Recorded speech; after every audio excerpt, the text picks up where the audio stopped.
सब गोटे के प्रणाम करे छी। हम भावना मिश्रा एखन happy for U page per live छी आ हमर संग मालती मिश्रा दीदी अछि तऽ अहाँके हैप्पी फॉर यू पर बहुत बहुत स्वागत अछि। अहाँ जे छियै प्रधानाध्यापिका छियै और मिथिलाक्षर साक्षरता अभियान के संरक्षिका सेहो छियै और अहाँके बहुत रास पोथी सेहो प्रकाशित अछि। बहुत रास एखन हमरा सबके गपशप हैत और बहुत गोटा जे छै से अहाँ सब किछु प्रश्न पूछे ले चाहिए तऽ जरूर पूछि सकै छी। तऽ दीदी पुनः अहाँके हैप्पी फॉर यू पर बहुत बहुत स्वागत अछि। बहुत बहुत धन्यवाद भावना जी, अहाँ पीछा नहि छोड़लहुँ हमर, अहाँ बजाइए लेलहुँ समय के अभाव। बिल्कुल तखन ने अपन सबके जे छै अपन सबके जे मिथिला के मिथिलानी छथिन, मिथिला के जे महिला छथिन ओ स्त्रीगण छथिन ओहो कतौ कम नहि छथिन। सब चाहे घरो सम्हारै छथिन, स्कूलो सम्हारै छथिन और बच्चो के सम्हारै छथिन, बच्चा के नीक संस्कार दै छथिन, अपन सबके मिथिला के जे रीति रिवाज सबके सिखाबै छथिन। तऽ अपना सबके जे मिथिला के स्त्री छथिन कतौ कम नहि छथिन, तकर प्रतीक अहाँ छियै। धन्यवाद, यहाँ के बड़प्पन है। ओना समय के कनि कम अभाव रहैया, स्कूल से तुरंत एलहुं हेँ और अहाँके आग्रह केना करितहुँ ताहि दुआरे उपस्थित छी। बहुत ही बहुत नीक। हैप्पी फॉर यू के बहुत बहुत आभार जे हम पहिले एहि मंच से जुड़लहुं हेँ, अहाँके सेहो। तऽ बहुत ही नीक लागि रहल य दीदी। तऽ हम चाहब कि एकटा रचना चाहे के लाइव के प्रारंभ करी, कनि हमहूँ शेयर कऽ दियौ, दै छियै कनिटा अहूँ शेयर कऽ दियौ जिससे बेसी से बेसी लोग जुड़थिन, आनंद उठेथिन। तऽ स्वागत एकटा रचना। एकटा सरस्वती वंदना के 4 लाइन स्वागत से स्वागत। दै छी।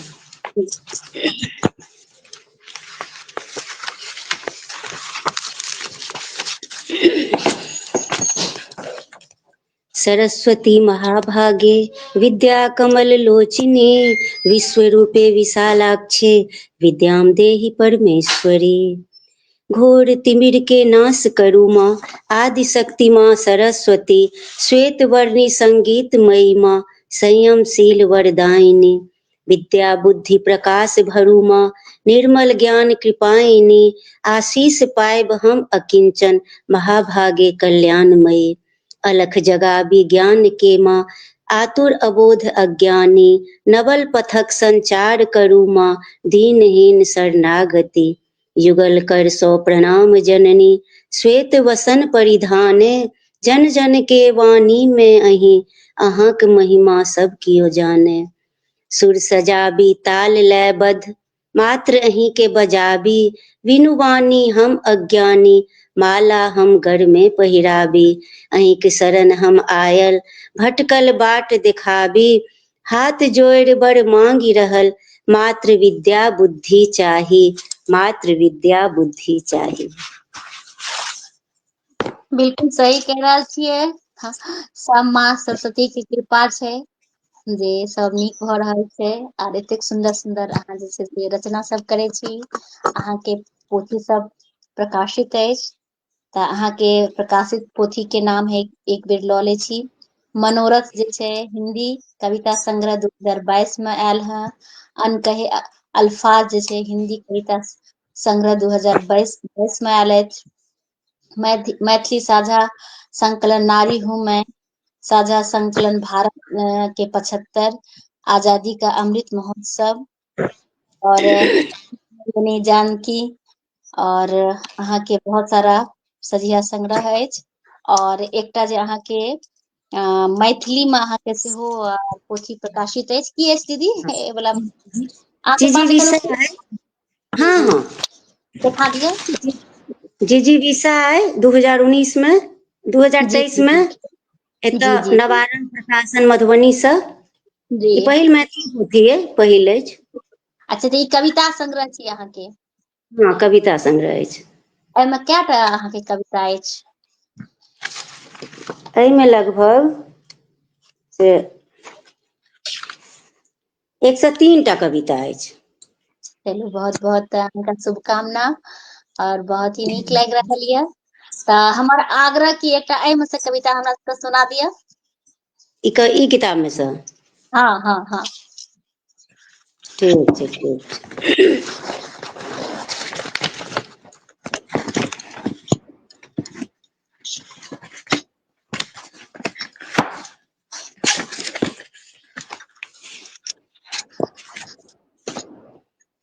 एकटा सुनबै छी, हाँ शीर्षक आत्ममंथन। वाह। अब डेरल गेली सदिखन स्त्री, अंकुश लागल अदौ कालसँ, की हृदय में कोनो झंझावात नहि, बान्हि कऽ राखल नुआक कोरसँ, की घोगक प्रथा अन्तसक व्यथा नहि, असहनीय दर्दसँ जकरल सिक्कड़ि में छुआछूत किएक झाँपल नुकायल माहवारीक आड़ि में, वैधव्यक मारि में त्याज अनेको वस्तु उज्जर वस्त्रक संग, सूल सन गड़ैत अन्धविश्वास भोगि रहल आइयो किछु दंश, बेटी लेल अलगे व्यवस्था के सुनत मात्र कौचर्यक आस, बेधायल हृदय में बान किएक समाजो नहि लेलक संज्ञान, स्त्रीगण सदैव मापल गेली कसौटी पर, बनि कहियो पांचाली कहियो कुन्ती उर्मिला, आ प्रेम में छल नहि भेल राधा वा गांधारीसँ, जिनगी के उत्सर्ग कैल स्वामी लेल भामैत निरपराध, अग्नि परीक्षा सियाक किएक कएने छली कोन अपराध, कौशल्या आ सुमित्राक दोष की, पति वियोग पुत्रक वनगमन, बाँचल रहली कि विद्योतमा, छनहि में महामूर्ख ठगल, केकई मंथराक चालि प्रबल, किएक स्त्रीये स्त्रीक दुश्मन, यह वास्तविकता छल तें पछुआयल आइयो स्त्रीगण, तें पछुआयल आइयो स्त्रीगण। धन्यवाद। बहुत ही सुंदर, यथार्थ और बहुत ही सत्य छै कि अगर स्त्री दू स्त्री मिल जाए या समूह में किछु स्त्री मिल जाए तो एकटा मिसाल बन सकैया, और अगर एक स्त्री के पीछा लग जाए तो किछु भी भ सकैया। तो बिल्कुल बहुत सुंदर अहाँ के रचना, अपन सबके संग अखिलेश मिश्रा ताऊ जी सेहो जुड़ गेला हँ, प्रणाम करै छी, बहुत बहुत धन्यवाद। लिख रहल छथि स्वागत, बहुत बढ़िया, तो बहुत बहुत धन्यवाद। अखिलेश जी, दाऊ जी। जी जी जी, तो बहुत ही सुंदर अपने के। जेना अहाँ प्रधानाध्यापिका छी और एखन तऽ अहाँके बहुत सारा स्कूल के बच्चा सबके देखे पड़ैया, फिर घर अंगना सब कुछ, तऽ मैथिली के जे अपन सबके स्कूल में की स्थिति छै, तऽ हम चाहब जे कनिटा ओहो पर अपना सब परिचर्चा कऽ लेतियै। स्कूल में स्थिति की छै से तऽ देख रहल छियै, किएक तऽ प्राथमिक विद्यालय में मैथिली कोनो स्थान नहि छै। जी। प्राथमिक विद्यालय में कोनो स्थान नहि छै, जाबत प्राथमिक विद्यालय में मैथिली नहि हेतै तऽ आगू कोना बच्चा सब पढ़तै। ओहि लए तऽ कतेक मधुबनीसँ किछु हम साहित्यिक सांस्कृतिक रूपसँ जुड़ल छी, ओहूमे हमेशा आदरणीय दिलीप जी छथि, पाठशाला में मैथिली हुनकर स्लोगन छनि, और हमरा ओ नीक लागैए ओ ग्रुप, ओहिसँ जुड़लहुँ मैथिली लेल। तऽ वएह छै, जाबत कि पाठशाला में नहि होइ छै, पहिलासँ पाँचमा धरि नहि हेतै, छठा सातमे तऽ की बच्चा पढ़तै, ओ नहि सीख पेतै ने। अचानक आबै छै नौमा दसमा में तऽ नहि सीख पाबै छै, हमरो सब संगे इएह भेल छलै। प्राथमिक विद्यालय में नहि छलए और नौमा में राखऽ पड़ल छलए अचानक, तऽ कनि मेहनत करऽ पड़ै छै, ओतेक समझि नहि पाबै छै बच्चा, तऽ बहुत जरूरी छै पहिने पाठशाला विद्यालय में प्राथमिक विद्यालय में मैथिली, तकर बादे किछु हैत ने आगू बढ़त। बिल्कुल बिल्कुल सही कह रहल छी। तऽ बच्चा के मैथिली के प्रति की देखै छै, जागरूक छथिन या हुनका होइ छै कि हम दोसर विषय ली, गाम सबमे जे बच्चा के नहि स्थिति नहि, छै गाम में तऽ हम प्राथमिक विद्यालय एखन चलि गेलहुँ, एहिसँ पहिने छलहुँ हेँ 6 to 8 में मिडिल स्कूल में, लेकिन ओतौ हम सब बच्चा सब, किएक तऽ ग्रामीण क्षेत्र के बच्चा सब छै, सब मैथिलीए में बात करै छै, हमहूँ सब मैथिलीए में ओकरा सबसँ बात करब, खाली जेना सब्जेक्ट वाइज जहन पढ़बऽ गेलहुँ, मैथ्स पढ़ेलहुँ, इंग्लिश, तऽ ओहिमे पढ़ेबै, लेकिन बात जे होइ छै से मैथिलीए में होइ छै। वाह। जे अहाँ अपन कपड़ा साफ कऽ कऽ किया नहि पहिर कऽ एलहुँ, या अहाँके आइ तू नहा कऽ किया नहि एलऽ, आइ तू जूता मोजा पहिर कऽ किया नहि एलै, मैथिलीए में बात होइ छै, हमसब मैथिलीए में बात कर, लेकिन किताब नहि छै ने। एखनो एलहुँ हेँ पढ़ा कऽ तऽ वएह 2टा शब्द बनल, बनबऽ लए 3टा शब्द, तऽ अ से अनार आ से आम तो ओ पूरा हिंदी के पोथी छै, मैथिली के रहनाइ तऽ बहुत अति आवश्यक छै। जाहिसँ की हेतै, बच्चा सब जल्दी ग्रहण करतै।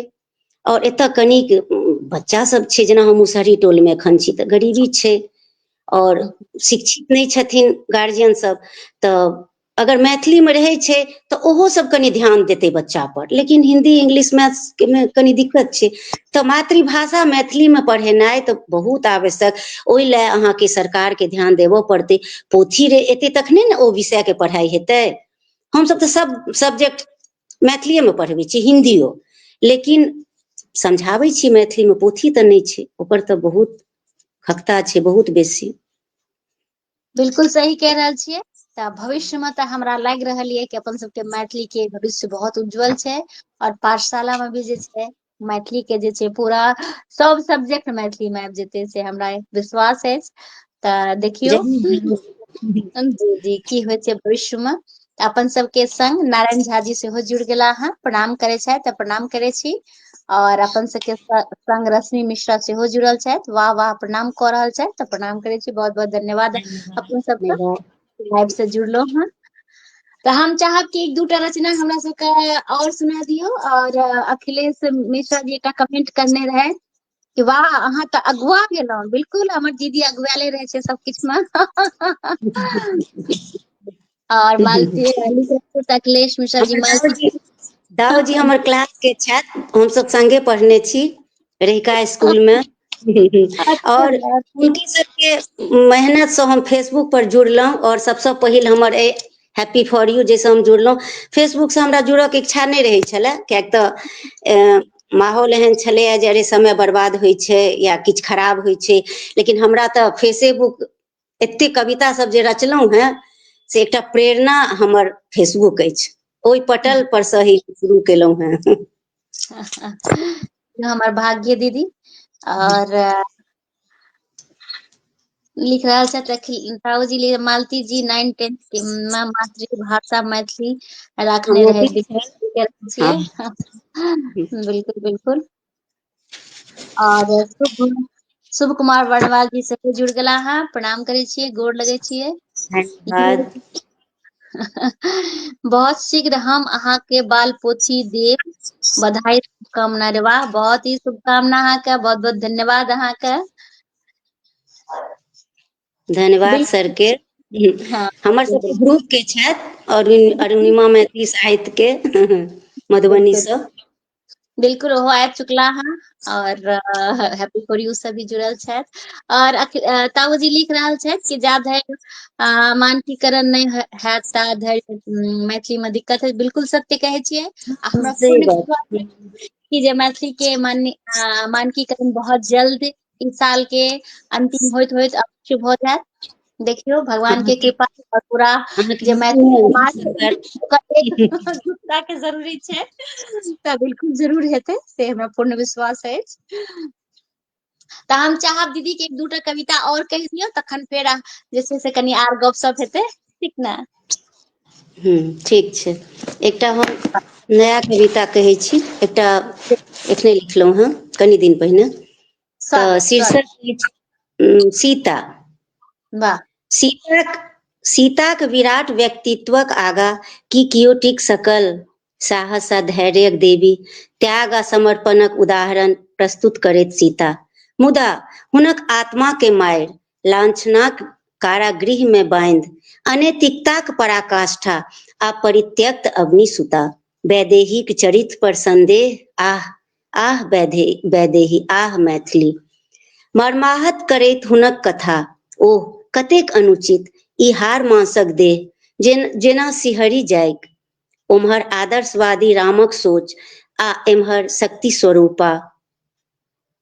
स्वरूपाक अव्यक्त वेदना, स्वामीक सम्मानक खातिर सुकुमारि सीता पतिव्रता ओ सशक्त बनि बोनक बाट धैली, किओ छलनि देखनिहार की ने नैहर आ ने सासुर, समाहित होइत धरतीक कोर में टुकुर टुकुर ताकैत अवध नरेश श्री राम, मुदा आइ सीता धरतीक कोर में नहि समाहित हेती, अपन अस्तित्वक रक्षार्थ ठाढ़ हेती अन्यायक विरुद्ध, समाजक उपहास आकि धोबी के कटाक्षक समक्ष हुनक आत्मविश्वास विचलित नहि हेतनि। सशक्त स्त्रीक उदाहरण स्वरूपे अवतरित होइत रहती मैथिली। आब कारुणिक विलाप कदापि नहि। जन्मसँ मरण धरि प्रताड़नाक आगिमे जरैत धधकैत नियतिक आड़िमे शोषित सीता एकटा संकुचित समाजक अनुकरण नहि करती आ ओ नोर बहबैत अशोक वाटिकामे पड़ल नहि रहती। आइ उद्वेलित छथि सीता, स्त्रीक नियति तरे पिसाइत पीड़िता आकि परित्यक्ता बनि आब मृत्युक बाट नहि तकती। जुग जुगसँ उपेक्षिताक दंश झेलैत टप टप नोर ओ नहि चुएती। आब कहिया धरि दासी बनि चरण रज लऽ पीबैत रहती। मर्यादा पुरुषोत्तम राम के आब सीताक मान सम्मानक खातिर, सीताक प्रेम आ समर्पणक खातिर अपन पुरातन सोच के परिष्कृत करऽ पड़तनि। आइ आश्वस्त छथि माय आ पिता जे लड़ि लेती मैथिली हुनका संग होइत अनुचित व्यवहारसँ आ प्रतिकार करती कुत्सित मानसिकतासँ भरल प्रपंची समाजसँ। धन्यवाद। बहुत ही सुंदर अहाँके रचना, बिल्कुल सही कहली। आपके सीता बिल्कुल नहीं सहती और जे नीक हेतै सएह करती। बहुत ही सुंदर, बहुत ही सुंदर। हम चाहब जे कनिटा अहाँ अपना बारे में बताबियौ हमरा सबके, जे केना अहाँके पढ़ाई लिखाई भेल, केना अहाँ जे छै से लिखब शुरू करलियै, तऽ ओहि पर हम चाहब जे कनिटा अहाँ प्रकाश डालतियै। जेनाकि हम हाँ, अहाँके सासुर भेल पुरसोलिया, हाँ हाँ कलुहाई, जिला मधुबनी। तऽ चलू बढ़िया या। नैहर कतऽ भेल अहाँके? रामनगर? हमर नैहर रामनगर भेल, एते जीवछ अच्छा चौक मधुबनी। अच्छा, चलू अहाँके रामनगर भेल। नैहर दरभंगा, दरभंगा जिला? मधुबनी मधुबनी। अच्छा, मधुबनी जिला। हमर भेल रामनगर सासुर, अररिया जिला। हमर सब चीज मधुबनीये में अछि। अच्छा अच्छा, सासुर नैहर दुनू मधुबनीये में ये। चलू नीक बात, बहुत ही सुंदर। तऽ कनिटा एक रती अहाँ अपना बारे में बताबियौ दीदी। हमर प्राथमिक शिक्षा जे भेल से राँची में भेल। किएक तऽ राँचीमे जन्मो हमर धुरवा हॉस्पिटल छलए सेक्टर 3, ततऽ भेल छलए। हमर बाबूजी HEC में इंजीनियर छलाह राँचीये में। तऽ 7वाँ तक हमसभ ओतै गर्ल्स स्कुल सेक्टर 3 में पढ़लहुँ। तकर बाद ओतऽ बड़की बहिनके विवाह तिवाह ठीक भेलनि तऽ फेर गाम आबऽ पड़लै। तऽ फेर एतऽ कक्का सब कहलखिन जे नहि, एतौ पढ़ाइ लिखाइ होइ छै तऽ एतै आब बच्चा सब रहतै। एतऽ आम छै, गाछ सब छै, धान पान खूब होइ छै। तऽ एतऽ हमसभ बहिन रहि गेलियै। और फेर रहिका इसकुलमे 9th में से एडमिशन भेल। 9मा 10मा अहिना रहिका उच्च विद्यालयसँ मैट्रिक 88 में देलहुँ। फेर BM कॉलेज रहिकासँ इंटर केलहुँ 90 में। और फेर 90-93 ग्रेजुएशन केलहुँ BM कॉलेज रहिकासँ। तकर बाद फेर PG केलहुँ RK कॉलेजसँ मधुबनीसँ। फेर B.Ed केलहुँ ललित नारायण मिथिला यूनिवर्सिटीसँ। तकर बाद फेर हम 2003 ही पब्लिक स्कूल में पढ़बैत आबि रहल छी, CPS मधुबनी। फेर रीजनल स्कूले फेर ओहिमे ज्वाइन केलहुँ। फेर TET के परीक्षा पास केलहुँ तऽ 2014 में हम सरकारी विद्यालय में 6 to 8 के शिक्षिका बनलहुँ। तकर बाद फेर एखन BPSC के एग्जाम भेल, प्रधान शिक्षिकावला, प्रधानाध्यापिकावला। ओहिमे पास भऽ कऽ फेर एतऽ नजदीकमे आबि गेलहुँ हेँ, बगलेमे अइ राँटी चकदह। ततऽ आब हम प्रधान शिक्षिकाके पद पर छी। सएह हमर एखन परिचय वएह अइ जे हम वएह छी। किएक तऽ एखन साहित्य, हम साहित्यकार अपनाके नहि मानै छी।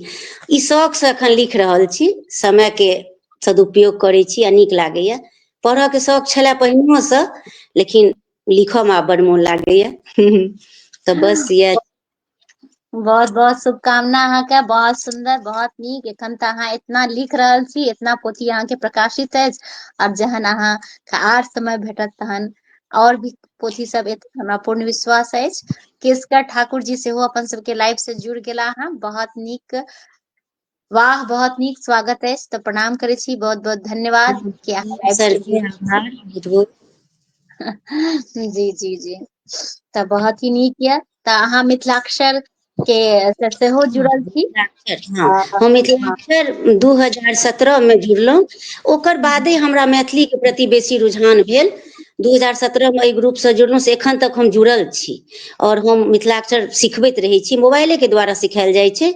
और अथी अखबार जे आबि रहल छनि गुरुजी के हमसब अजयनाथ शास्त्री जी के ओहू से कनि मनि जुड़ल छी, लिखऽ पढ़ऽ में किछु हेल्प भेटैया और लिखै छी। आ दोसर हमर अरुणिमा जे मधुबनी में मैथिली साहित्यिक सांस्कृतिक समिति, ओतऽसँ हमर शुरुआत मैथिली के भेल।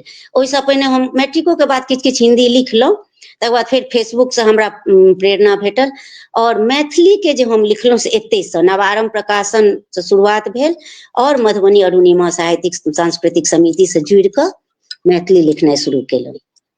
वाह, बहुत ही सुंदर, बहुत शुभकामना।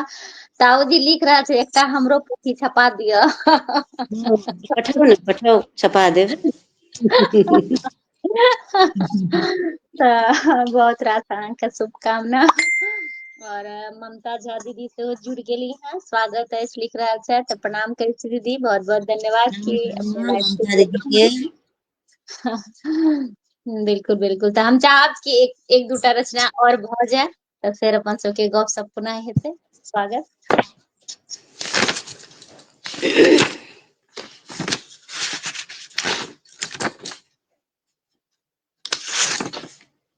अच्छा, एकटा से एखन एकटा कविता सुनबै छी जकर शीर्षक अइ अविरल बहैत स्नेहक धार। ई कविता एखन कश्मीर में जे भेल छलै ने, तकरे लऽ कऽ कनि ओहि समय में लिखने रहौं, तऽ सुना दै छी। स्वागत। अविरल अविरल बहैत स्नेहक धार, सहिष्णुताक पाठ पढ़बैत अपन संविधानक प्रस्तावना, शांतिक दूत अहिंसाक पुजारी अपन देश भारत, अविरल बहैत ओ स्नेहक धार, धरती पर स्वर्ग एतै, प्राकृतिक सौंदर्यक गीत गबैत कश्मीर, पर्यटकक आकर्षणक केंद्र, हिमालय पर्वत श्रृंखला सँ लऽ श्रीनगर पहलगाम आकि अमरनाथ, हिन्दू मुस्लिम सिख आ बौद्ध दर्शनक अद्भुत सम्मिश्रण, मुदा आइ आतंकवादक गढ़ बनल भारतक सिरमौर, मानवताक संहार करैत एकटा सुनियोजित आपराधिक कृत्यक चरम, अनगिनत निर्दोषक प्राण आ शोणितक धार अविरल बहैत, ई कहिया धरि? नियंत्रण रेखा पर संघर्ष विरामक उल्लंघन आब कहिया धरि? नव कन्याक सेनुर झेलम में धोखरैत आ शून्य होइत कतेको माइक कोर, तांडव करैत विनाश, छहोछित होइत संवेदना आ नोरक टघार कहिया धरि? राज्य नहि, जाइत नहि, मात्र धर्मक आड़ि में आ ई द्वेषक राजनीति आ प्राणक आहुति दैत निर्दोष, प्रतिशोधक आगि में धधकैत चिनाबक तट पर बैसल असंख्य वन भल मानुष बाट ताकैत, दहशतगर्द आम लोकक रक्षार्थ, देशक स्वाभिमानक वास्ते प्राण देमऽ लेल आतुर, सैनिकक सजल धजल टुकड़े, की सिंधुक पानि हड़प्पा सभ्यता आ संस्कृतिक इतिहास के सोनित संग मिज्झर कऽ देत। धन्यवाद। बहुत ही सुंदर, बहुत ही नीक। ताऊ जी एकटा कह रहल छै मालती जी गीत नीक गाबै छै, तो गीतो सुनाइए दियो।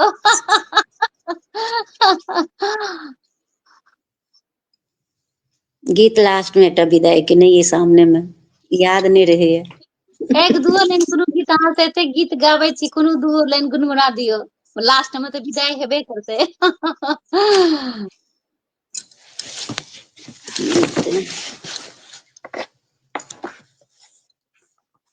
ममता दीदी लिख रही है, यथार्थ चित्रण लाजवाब, अविरल बहै स्नेहक धार। बहुत सुंदर, थैंक यू।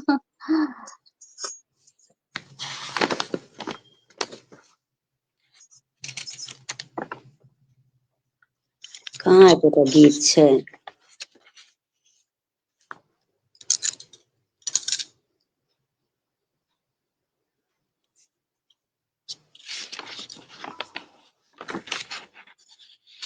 असल में गीत सामने में रखने नहीं छलियै। अहाँ एखन बिसरि चैतन्य पर तक गेलियै, छियै लागे अहाँ एक लाइन बिसरि छियै। ओ तऽ ताऊ जी याद दिला देलथि। हिन्दी गीत याद रहै छै, मैथिली के एकटा गीत, भगवती के गीत, चाही चारि की लाइन के गीत दियौ अहाँ भेज दियौ। एकटा 4 लाइन सुनि लिअ। हाँ सखी है सावन भादो के बरखा बदरा उमरी कबर सैना बिजुरी चमक मेघा गरजय बिजुरी चमक मेघा गरजय मनमा झूमैना सखी है सावन भादो के बरखा बदरा उमरी कबर सैना। दुल्हन के सुना देलियै। बहुत सुंदर, बहुत ही नीक दीदी। तऽ मेन अहाँ लिखब कहिया से शुरू करलियै, किछु स्मरण अछि कि लिखब कहिया से हाँ शुरू करलियै? एकदम कोरोना काल से हमर हाँ लिखनाइ शुरू भेल फेसबुक द्वारा। और ओहिसँ पहिने मैट्रिक समय में हम और इंटर के बीच में हिंदी कविता किछु लिखने रहौं डायरी में, बहुत पहिने। अच्छा अच्छा हाँ, अच्छा। तऽ ओकर बाद लेकिन सबटा छुटि गेल छलै। तऽ लेकिन जहन फेसबुक से जुड़लहुँ हेँ कोरोना के बाद, तकर बाद हमर शुरू भेल लिखनाइ। तऽ एखन हम लघु कथा, कहानी और किछु किछु प्रतिक्रिया पाठ के एखन पढ़ि रहल छी, पोथी सब किछु किछु। तऽ ओकर सबके प्रतिक्रिया से सब लिख रहल छी। एखन पोथी छपबऽ के नहि छै, खाली एखन पढ़ऽ के छै आ लिखऽ के छै। दाऊजी के कहि रहल छियनि।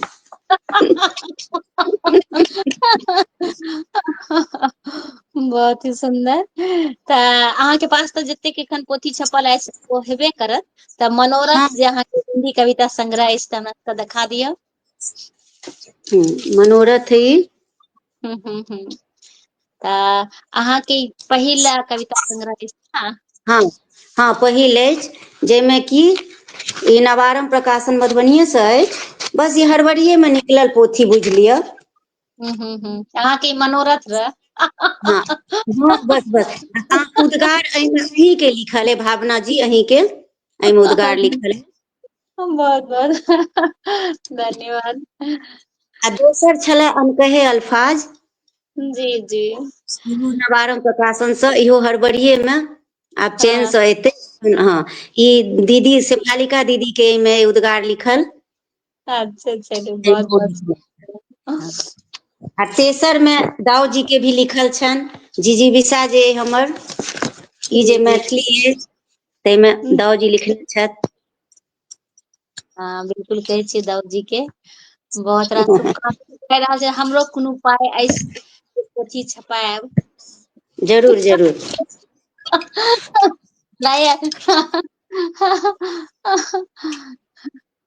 दीपा शंकर झा जी सेहो जुड़ गेली हैं, लिख रहल छथि स्वागत प्रणाम करै छी, बहुत बहुत धन्यवाद अपने के लाइव से जुड़लो हैं। ममता झा धन्यवाद। दीदी जी जी। ममता झा दीदी लिख रहल छथि, बहुत बहुत बधाई शुभकामना, बहुत बहुत धन्यवाद अपने के। और धन्यवाद दीदी। बिल्कुल बिल्कुल। तऽ हम चाहब कि दुनू में से अहाँ एक एकटा रचना हमरा सुना देतौ, मनोरथ और अनकहे अल्फाज में से। अच्छा, हिंदियो में से सुना दिअ? हाँ हाँ, एक दूटा सुना दियौ, मतलब दुनू में से एक एकटा सुना दियौ। अच्छा अच्छा ठीक है।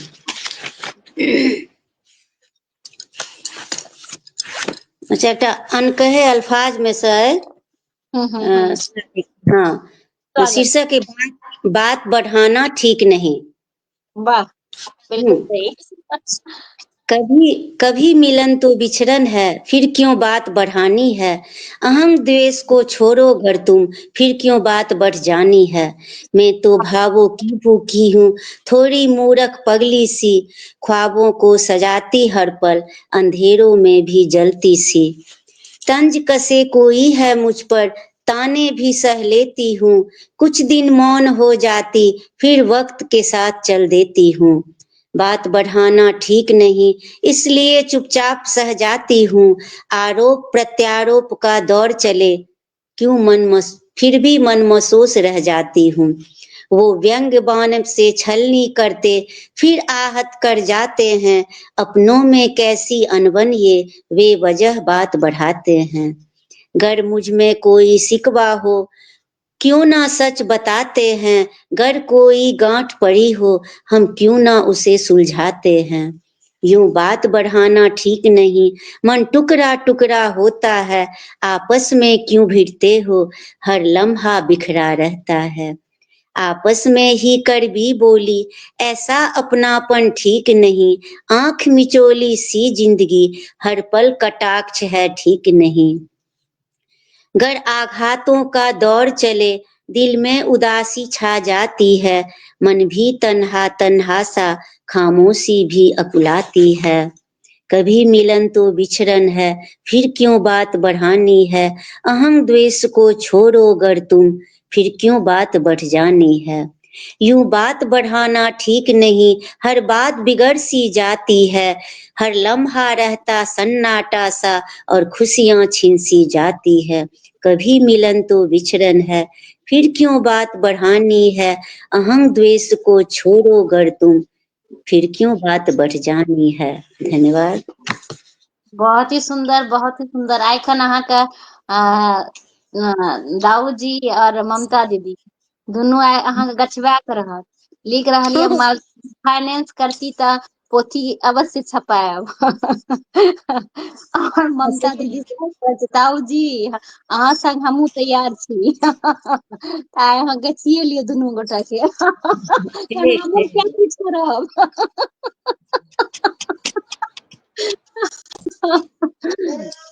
बहुत ही सुंदर, बहुत ही नीक। ममता झा दीदी रे बहुत सुंदर कविता संग प्रस्तुति।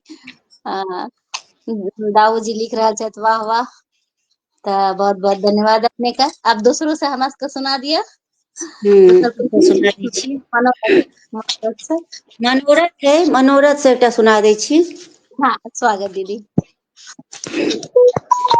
शीर्षक है संवेदनहीनता। जी स्वागत। संवेदनहीन। देश के भविष्य तुम, निज गौरव को क्यों खोते हो, वीरों की भूमि भारत को आज तुम क्यों रौंदते हो।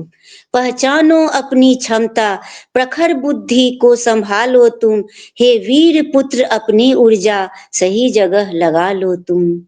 आज मीठे स्वप्न की जगह वहसीपन है झलक रहा, संवेदनहीन बना युवा वर्ग आंखों से ही छलक रहा। तरुणाई आंधी को तुम क्यों रक्तपात में झोंकते हो, राष्ट्रीय संपदा अपनी जलाते ट्रेन बसों को क्यों तुम तोड़ते हो।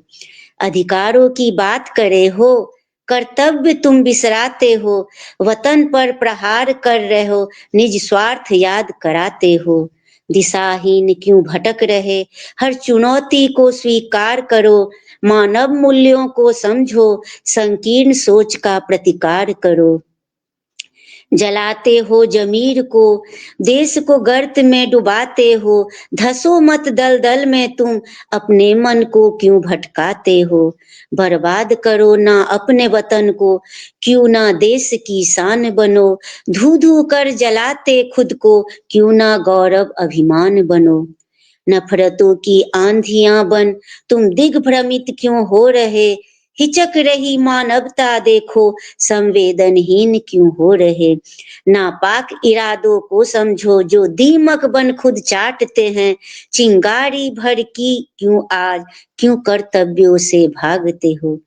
आतंक को प्रश्रय मत दो, युवा शक्ति को पहचानो तुम, गांधी विवेक की ये धरती, सत्य अहिंसा को जानो तुम। मेहनत का आगाज करो, युवाओं सर्वांगीण विकास करो, आधार तुम भविष्य भी तुम, नव भारत का निर्माण करो, नव भारत का निर्माण करो। धन्यवाद। बहुत ही सुंदर, बहुत ही नीक दीदी, बहुत ही नीक। और दीपा शंकर झा जी अनकहे अल्फाज हमरो उपहार में भेटल अछि, बहुत सुंदर। बिल्कुल सही कह रहल छियै। हमरो अछि, हमरा पास दुनू पोथी अछि, बट एखन कतौ बाहर चलि गेल रही, ताहि दुआरे हम नहीं देखा सकलहुँ, तऽ ताहि लेल क्षमा चाहब। बहुत ही सुंदर पोथी छै। और जरा ई पोथी सब दीदी अगर केओ लै ले चाहथिन तऽ केना हुनका उपलब्ध हेतै, सेहो कनि कहि दियौ। पठा देल जेतै 50% पर। अच्छा, चलू बढ़िया है। बिल्कुल केओ लै ले चाही तऽ अहाँ दीदी से संपर्क कऽ सकै छी, अहाँ पोथी लऽ सकै छी। और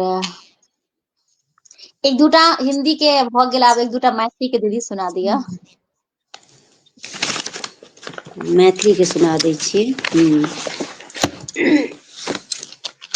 एकटा शीर्षक है मैथिली के, धारक वेग। वाह, धारक बहुत वेग, बहुत ही सुना सुंदर। दै। निर्निमेष तकैतो धारक वेग संग बढ़ैत रहली, गंगा यमुनाक संग उझरायल ओ दहाइत रहली। वेगवती धारक प्रवाह के की रोकि सकल कहियो कियो, आवेग में विलीन भ सरस्वती के धार ढहैत रहली। सरस्वतीक अस्तित्व की कोनो कछेर बाटे बहली, ऋग्वेदक ऋचाक आँचर में की कहियो लिखल गेली। निर्झरनी समाहित भेली की त्रिवेणी बन संगम में, आकि ओ वेदवती वेद स्मृति मात्र स्मृति बन गेली। विक्षोभित भ हृदयक उफान के रोकि नहीं सकली किएक, अभागल सरस्वती गंगा यमुनाक मध्य विलीन भेली किएक। तरंगिनी काल क्रमे समाहित किएक, अतीतक पृष्ठभूमि में कहियो वेदमती धार बन उर्वर धरा के सिंचित कैल किएक। सदिखन बृहद जलदार सँ की ओ जुड़ल रहली, आलिंगन बद्ध भ संबंधक डोर सँ कियो बान्हल रहली। भाँपि सकल की हुनक मनः स्थिति, अंतरात्माक आवाज तेजी देल अपन अस्तित्व आ भसियाइत विलीन भेली। कहियो पाबि सकल ने हिनक था, संगम बन रहली, शांत निर्लिप्त उदारताक परिचय दैत त्रिवेणी बन गेली। अंतःस्थल बंजर भूमि के आप्लावित करैत छली कहियो, अतीतक गहन रसातल में धैस प्रयागराजक शोभा बन गेली, प्रयागराजक शोभा बन गेली। धन्यवाद। बहुत ही सुंदर, बहुत ही नीक। बीच बीच में हम अपना आप के म्यूट क ले छी, जहाँ के आवाज आज और नीक से आयत। बहुत ही सुंदर। देखियो अपन सबके लगभग लाइव 45 मिनट होय ले जा रहल अछि, लेकिन समय के बिल्कुल पता नहीं चलल हैत, हमरो एको रत्ती नहीं पता चलल। बड़ा ही आनंद केना लागल। हम समय दऽ पायब, हमरा स्कूल से एलहुं हैं भागल, केना कऽ हम कऽ पायब, लेकिन चलू पार लागि गेलै। हाँ बिल्कुल, तऽ कहै छै जे भगवानो भेट जाइ छै भक्त के। हाँ, बहुत ही सुंदर, बहुत ही नीक। तऽ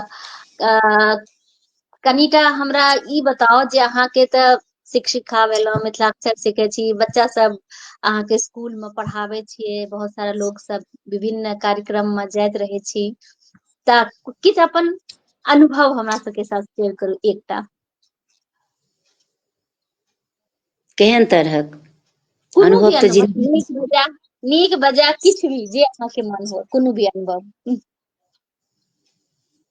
इएह अइ जे हमरा ई फेसबुक नहि पसन्द पड़ैए, मतलब एकर एखन जेना एलहुँ हेँ ओ नहि नीक लागैए, लेकिन कतहु जे जाइ छी तऽ ओतऽ बहुत बढ़िआँ। एखन दरभंगामे गेल छलहुँ हेँ, दरभंगामे लेखक रमेश जी छथि, हुनकर हमरा पोथी सब बहुत मने अति उत्कृष्ट लागैए, आ ओ हमरा एहि बेर बजेने छलाहे। हुनका एखन हमर रेवती रमन झा जी के अमेरिका पर भेटलनि हेँ पुरस्कार, तऽ हम ओतऽ गेलहुँ तऽ हमरा एतेक नीक लागल। ओतऽ जाय डराइए मोन कतहु, लेकिन जहन पहुँच जाइ छियै तऽ ओतऽ के देखै छियै ने, बहुत आदर सम्मान, बड्ड नीक लागल। बहुत बिल्कुल, नीक रमेश जी लागल के धारा में मैथिलीसँ आबि हाँ चुकल छै। हाँ, एहि मतलब एते पैघ पैघ साहित्यकार सबसँ मतलब सानिध्य भेटैया ने, जे कथा तथामे जाइ छी तऽ बस ओ एते हमरा खुशी प्रदान करैया, जे केना घरमे छलहुँ हेँ, कते पैघ पैघ लोक सबसँ मने कते जानकारी हासिल होइया, कते अनुभव भेटैया, कते नीक नीक शिक्षा के ग्रहण करऽ के मौका, मने एते एज भऽ गेला, सोचने नहि छलहुँ हेँ जे हम किछु आब शिक्षा ग्रहण करबै आब एहि एजमे आबि कऽ, लेकिन बहुत नीक लागैया। एखन कतहु मैथिलीसँ जुड़ि कऽ हमरा अपना आपमे बहुत खुशी प्रदान होइया। बिल्कुल सही कह रहल छियै। काव्य धारा भी एनाहिये छै जे आइ अगर अहाँ लाइव एलियै हैं तऽ आइ से 10 साल बाद भी ओकरा देखबै तऽ एकटा अलग अनुभूति आयत। एते एते वरिष्ठ साहित्यकार सब एलखिन हेँ तऽ हुनकर बट एकटा सबके जेना और होइ छै एकटा ने कि हाँ, जेना अहाँ ककरो गप करलियै, भेंट करलियै, तऽ ओ बस अहाँके याद में रहि गेल।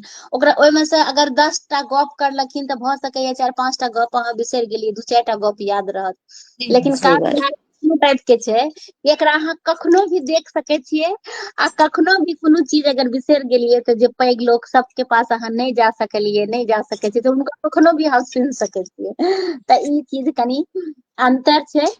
और आइ काल्हि तऽ सब जगह कोनो कार्यक्रम मे भी रिकॉर्ड वगैरह होइते छै, तऽ ओइमे आनंद लागे छै, और पैघ लोक सब मिल कऽ हुनकर ओ जे सबसँ बेसी लाभ जे भेटै छै ने से ओ बड नीक लागै छै, बहुत हाँ, अनुभव होइ छै। हँ। बिल्कुल बिल्कुल एकटा बिल्कुल और बिल्कुल छोट सन चीज हम कहऽ चाहब जे हमर मैथिली के पहिल कविता जे अइ से दीपा हम्म, जी के पोथी मे हमर मैथिली मे से ओ हम्म, कहने छलियै, तऽ सबसँ पहिल हमर ओतऽ ओहि समयमे हमरा ओते नीक लिखऽ नहि आबै छलै मैथिली, हम शुरुए हम्म। केने रही, पहिल मैथिली कविता हमरा हुनके पोथी में छपल अइ दीपा जी के, तऽ ओहि लए धन्यवाद हुनका। हँ। स्वागत अगर अछि अवेलेबल तऽ सुना देल जाय।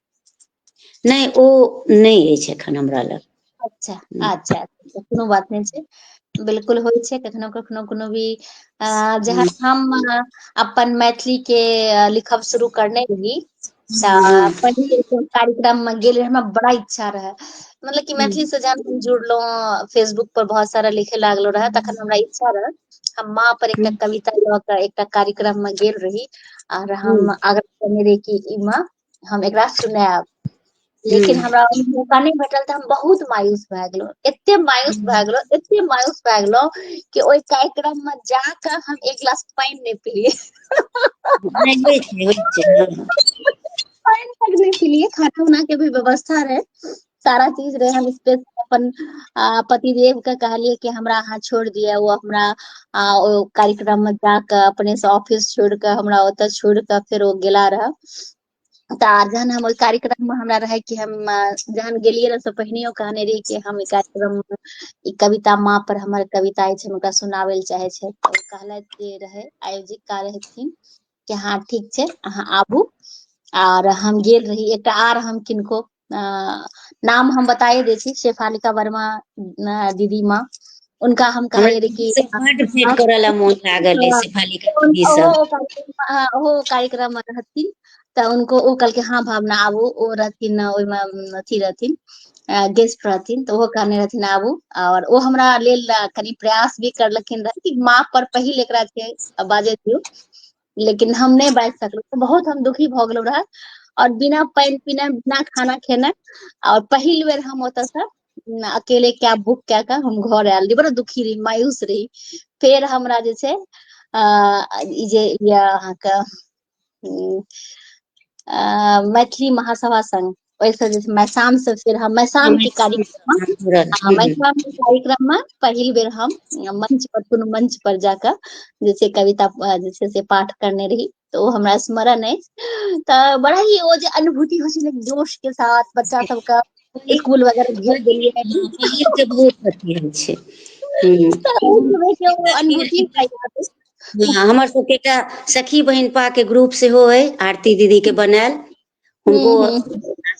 जे मैथिलीसँ एते विशाल समूह अइ जकर हिस्सा हमहुँ छी एकटा, और ओहूमे एकटा हम कविता एक बेर देने रहौं तऽ हमरा फर्स्ट पुरस्कार भेटल रहए, और दीदी माधुरी दीदी लेखनी वाला, लेखनी के प्रतियोगिता कविता हमही प्रारंभ करने रहियै, हमर सबके दू तीन अच्छा। हाँ हाँ।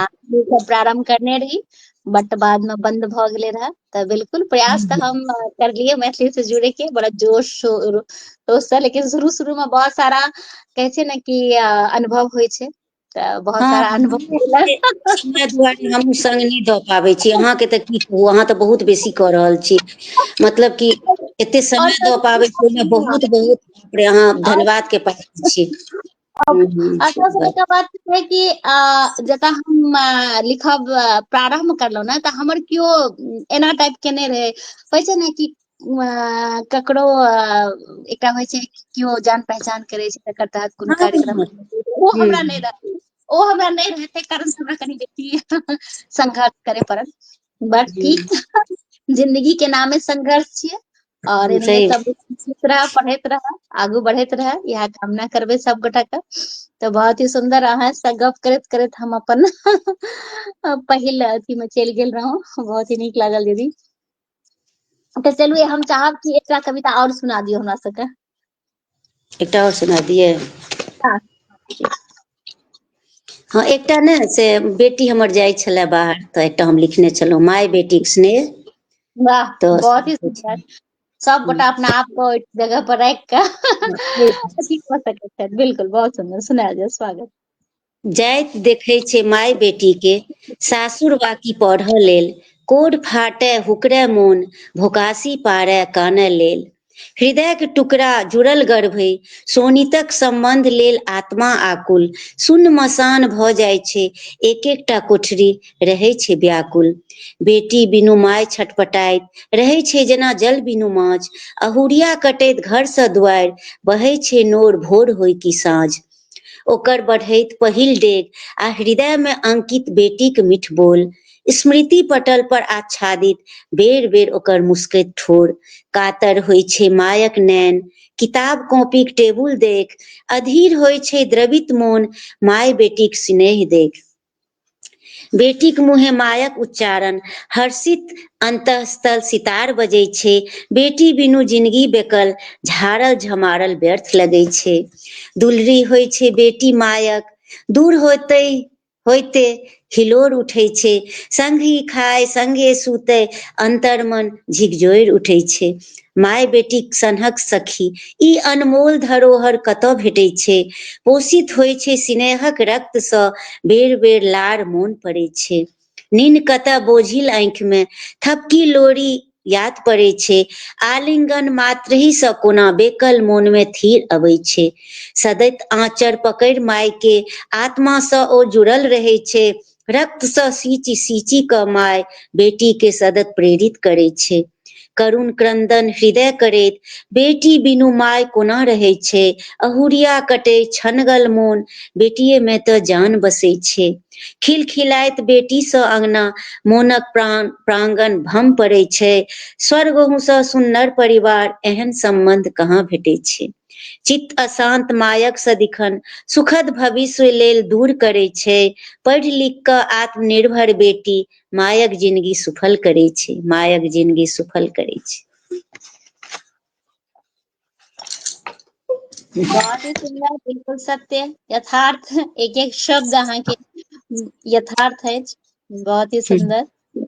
तऽ अहाँके जे ई पोथी अछि मैथिली में जीविका, तऽ एकर नाम जे अहाँ ई रखलियै तऽ की मतलब सोचि के अहाँके की हाँ ई जिजीविषा ने से हमरा तऽ पैघ बहिन छलियै सुषमा बहिन, तऽ हुनका कैंसर भऽ गेलनि बहिनके, तऽ बहिन चलि गेली हमरा सबके छोड़ि कऽ। हमसभ सङ्गे पढ़ने छलहुँ हेँ, इंटर केने छलहुँ सङ्गे, ग्रेजुएशन सङ्गे केने छलहुँ, मने सखी सनके छली हे हमर बहिन, सब गप हमरा सबके हुए।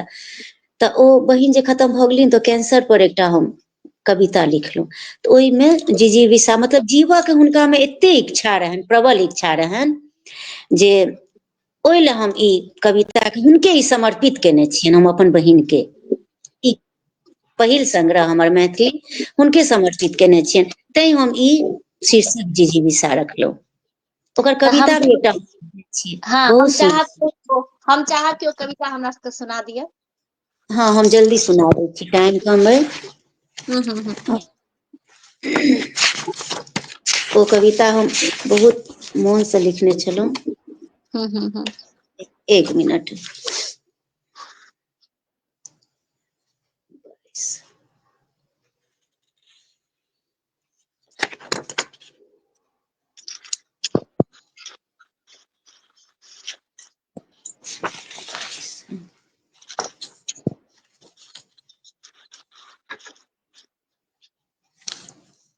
हाँ कविता सुनि लिअ, बहिन पर लिखने रहौं तऽ कनि स्वागत, अथी अछि। बिल्कुल समझ सकै छी अहाँके मन के भावना के।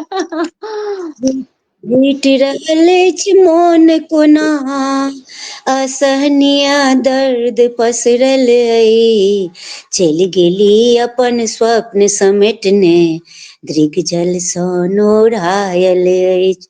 कोढ़ फाटि रहल दृग झहरि रहल, हृदय पटल अछि सुन, आ टपकि रहल अइ बुन। बिछोहक कल्पना मात्रहि सँ झिकझोरि रहल छल प्राण, उम्मेदक दीप कोना जराबी, आइ भेट गेल छन त्राण। मोन थाकि रहल, राति बीत रहल, आ नींद कतऽ उड़ि गेल विधना, ई कोना क लिखि देल। अगणित स्वप्न टूटल बिखरल अछि, भटकि रहल मझधार, आशीषकि रहल अछि कोने कोने, अकथनीय दर्द आ घुप अन्हार। छल कनकैत स्वर ओ छली मुखर, बिहुसैत सदत टूटलनि आस, आ कोना मेटत मोर उर त्रास। छवि सुन्दर अंकित मस्तिष्क, आ करय संस्मरण भाव विभोर। स्वार्थहीन रुधिरक संबंध, बेरी बेरी रहि रहि मारय हिलकोर। चिंतित मन आकुल, कहिया धरि रहतै व्याकुल, अस्थिर निश्वास छूटि रहल, आ मधुर स्मृति मोन घोटि रहल अछि मोन कोना। कोर फाटि रहल, दृग झरि रहल, हृदय पटल अछि सुन, आ टपकि रहल अइ बुन। धन्यवाद। अहाँके बहुत ही सुंदर मार्मिक और हैप्पी फॉर यू अहाँके केना लागैया, कोनो विचार अहाँके हैप्पी फॉर यू के लेल किछु अहाँके? हैप्पी फॉर यू से सबसे पहिने जुड़लहुँ, तकर बाद बहुत सारा समूह से जुड़लहुँ, प्रबोधनी में भी जुड़लहुँ, प्रीता जी के अथी में। आब समय नहीं रहैया तऽ कतहु नहीं जुड़ि पाबै छी, अपन लेखनी में जुड़लहुँ।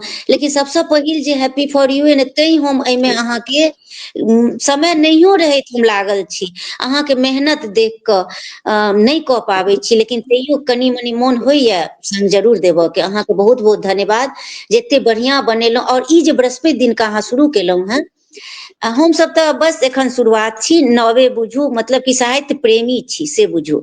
और हम अपना आपके शिक्षिका मानै छी, एखनो बच्चा सबके खुद पढ़बै छी, प्रधानाध्यापिका छै ई तैयो। लेकिन अहाँके ग्रुप हैप्पी फॉर यू के हम हमेशा मतलब समर्थक रहलहुँ हैं, और सब ग्रुप अपना लए नीक छै, सबसँ हम जुड़ल छी। लेकिन हम सबसँ पहिल एहिमे जुड़लहुँ, ताहि दुआरे हम एखन तक अहाँके संग दऽ रहल छी, आ कोशिश रहत जे संग दैत रही, आब कहिया तक भऽ पाबै छै। बिल्कुल बिल्कुल, हमेशा रहते, हमेशा अहाँ संग देबै, हमरा पूर्ण विश्वास अछि। और एनाहिए होइत रहै। किछु अहाँ अगर आर ओरिया के रखने होय तऽ हम चाहब कि जरूर सुना दिअ। अच्छा अच्छा, एकटा मातृभाषा मैथिली पर सुना दै छी कनि। ठोही पर आइ कनि रहल अइ, मातृभाषा मैथिली यौ, निज भाषाक भेलनासँ मिथिला भऽ रहल शिथिल यौ। प्रथमहि सुनल मायक मुखसँ, आब किएक ठिठोली यौ। प्रथमहि सुनल मायक मुखसँ, आब किएक ठिठोली यौ। आ चिड़ै चुनमुनी सब कियो बाजै, अपन मायक बोली यौ। आइ धधकिया कुहुकि रहल अइ, अपन मुरझायल मैथिली यौ। मातृ आवाहनसँ की अति, जात ने करब व्यवहार यौ। मैथिली मिथिला के स्वर लहरी, खुशियाही सगर जहान यौ। सब अपन अपन उसारि रहल, एनामे भेटत की त्राण यौ। पनौती छथि की अपन मैथिली, किएक नहि कतहु स्थान यौ। बोकलाहट दोसरे पर मात्र, की रहि गेल एतबे राज यौ। मिथिला मैथिली के छै अनघोल, करियौ सब मिल काज यौ। दोषारोपण एक दोसरहि पर, कियो ने देखै अश्रुधार यौ। आइ कानि रहल छथि मातृभाषा, कोना लागत बेड़ा पार यौ। बुद्धि विवेक सब त्याग रहल, पर भाषा के गुणगान यौ। मिथिलिक जन्म भूमि मिथिला, आई किएक नहि मानयौ। याज्ञवल्क आ जनकक भूमि, मैथिलीक छल सम्मान यौ। विचारहीन मातृभाषा प्रति, गुमाने फूलल नहि भान यौ। झलकैत मिथिलाक गौरव गाथा, आ निज भाषा बाजैत लाज यौ। बिसरि रहल पूर्वजक संस्कार, अपने राग अलाप यौ। धन्यवाद। बहुत ही सुंदर, बहुत ही नीक। अपन सबके मिथिला महान। और देखियौ समय बीत जैसे से गेल। समय बीत रहल छै से अहाँ देखते हेबै 1 घंटा केना भऽ गेलै पते नहि चललै। किछु अहाँके मोन अछि हैप्पी फॉर यू के माध्यम से किछु अहाँ कहै ले चाहे छियै, जे आइ काल्हि लिख रहल छथि, नया लिख रहल छथि, और जे पहिनैयो लिखने छथि, किछु अहाँ कहै ले चाहे छियै? हाँ जरूर। हम तऽ एखन से नये छी, लेकिन कनि पढ़नाइ सहीमे जरूरी छै। जहन हम जुड़लहुँ हेँ मैथिली समूह सभसँ, तखन बुझलहुँ हेँ जे बहुत पढ़यके जरूरत छै लोकके। लिखै छी सभ, हमहूँ शुरूमे लिखलहुँ, लेकिन ढङ्गके नहि छै कोनो ओहन। ताहि दुआरे पढ़नाइ बहुत बेसी जरूरी छै। पैघ पैघ कतेक पैघ पैघ विद्वान सभ छथि अपन मिथिलामे, मने हम किताबमे मैथिली मैट्रिकमे आ इण्टरमे पढ़लहुँ, लेकिन ओकर अलावे कतेक पैघ पैघ समकालीन लेखक सब जे छथि, कतेकके गिनती करा सकै छी फेसबुक पर। फेसबुक पर से ई हमरा लाभ प्राप्त भेलए। एतेक पैघ पैघ लोकके हम पढ़ि पेलहुँ। ताहि दुआरे हमरो आग्रह जे सब पहिने पढ़ियौ तकर बादे लिखियौ। हमहूँ धीरे कऽ देलियै कनि लिखनाइ, आब हम पढ़िए रहल छी, किएक तऽ हमर ओते बढ़िआँ, मने हमसभ एकटा अथी छी, शौखिए लिखनाइ शुरू केलहुँ हेँ। और आब शुरू केलहुँ हेँ तऽ रहतै, लिखैत रहबै। लेकिन आब पढ़ि रहल छी बेसी, आब कनि बेसी पढ़ि रहल छियै, तैँ लिखनाइ कम भऽ गेल छै। से सबसँ आग्रह, बस पढ़ियौन। बहुत पोथी सब अपना मिथिलामे पड़ल अछि, बहुत मैथिली, बाप रे बा, अगम अथाह अछि। मने खतम नहि होबयवला छै अगर पढ़नाइ अहाँ शुरू करै छियै। बस बिल्कुल सही इएह कह रहल अच्छा। छियै, बिल्कुल सही कह रहल छियै। और एनाहिए सब गोटा मैथिली के सपोर्ट करैत रहथि, और मैथिली अपन सबके आगाँ बढ़ैत रहै, इएह हम कामना करब। और एखन जे छै से हम चाहब कि एकटा अहाँ विदाई के गीत हमरा सबके कहने रही कि जाय घड़ी में सुनायब, तऽ की कार्यक्रम समाप्त करी कि कोनो रचना अहाँके बाकी अछि से सुना के अहाँ विदाई के गीत करब? आब बहुत रचना छै, बाँकी की छै, बहुत छै, लेकिन आब समय भऽ गेलै तऽ एकटा विदाइए के सुनि लिअ, फेर दोसर बेर कहियौ। बिल्कुल बिल्कुल स्वागत। एकटा सुना दै छी, हम्म, अपने लिखल। स्वागत। रे बाबा के दुलरी छलियै, आमा के सहेलिया, आमा के सहेलिया, सेहो कोना कैल विदा।